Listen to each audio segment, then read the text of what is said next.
ચાંદખેડા વિસ્તારમાં અસામાજિક તત્વો દ્વારા મારામારીની ઘટના સામે આવી. નમસ્કાર મિત્રો, હું વિપુલ પટેલ, શિક્ષાપત્રી સંદેશ ન્યૂઝ સત્યની સાથે. એક નજર આજના મુખ્ય સમાચાર પર. અમદાવાદ શહેરમાં રાત્રિના સમયે પેટ્રોલિંગ અને નાઇટ ચેકિંગના દાવા વચ્ચે ચાંદખેડા વિસ્તારમાં અસામાજિક તત્વો દ્વારા મારામારીની ઘટના સામે આવી છે, જેમાં યોગીનગર પાસે આવેલા એક પાન પાર્લર પર મારામારી ઉપરાંત લાકડીઓ વડે ખુરશીઓ પણ તોડી નાખવામાં આવી હતી.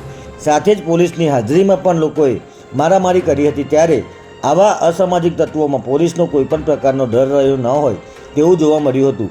પાન પાર્લર ચાલુ રાખવા બાબતે ઝઘડો કરી ગાડી અને રિક્ષામાં આવેલા શખ્સો દ્વારા મારામારી કરવામાં આવી હતી, જેને પગલે પોલીસે ગુનો દાખલ કરી તપાસ શરૂ કરી છે.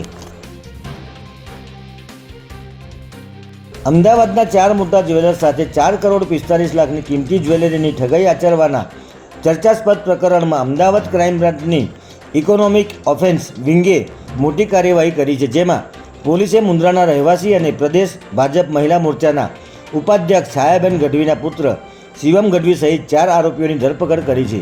આરોપી અનિલ વિભાણી રિયલ એસ્ટેટ અને ગોલ્ડ બ્રોકર હોવાનો દાવો કરી પરિવાર સાથે જ્વેલરી શોરૂમમાં ખરીદી કરવા જતો હતો અને ઉધારમાં દાગીના ખરીદ્યા બાદ છેતરપિંડી આચરતો હતો. ત્યારે પોલીસે 4 આરોપીઓને અટકાયતમાં લઈને તમામની પૂછપરછ શરૂ કરી છે. ભાવનગર લઠ્ઠાકાંડમાં વધુ એક દર્દીનું મોત થતાં મૃત્યુઆંક 10 પર પહોંચી ગયો છે, જેમાં સરટી હોસ્પિટલમાં સારવાર લઈ રહેલા 35 વર્ષીય હાર્દિક કિલજીનું આજે સવારે સારવાર દરમિયાન મોત થયું છે.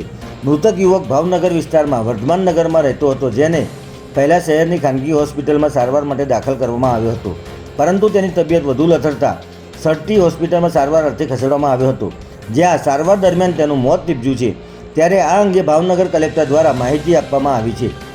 જય હિન્દ, જય ભારત.